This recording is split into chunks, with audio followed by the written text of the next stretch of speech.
11 News।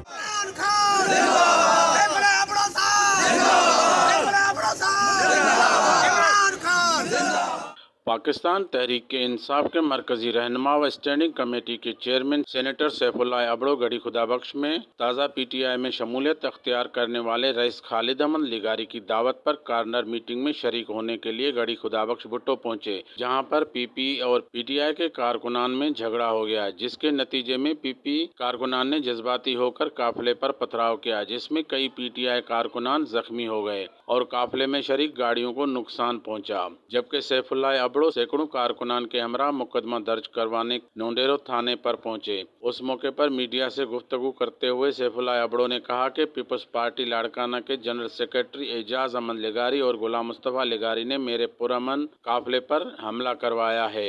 Corner meeting करना हर एक का जमहूरी हक है। एसएसपी लाड़काना को ऐसी शिकायत भी की है, पर वो पीपी की कमदारी करने में मसरूफ है। जब तक मुलविस जवाबदारान के खिलाफ मुकदमा दर्ज नहीं होता, उस वक्त तक नौडेरो थाना पर कारकुनान के हमरा बैठा रहूंगा। खलील अहमद मंगनेजो, 11 न्यूज़, नौडेरो। 11 News।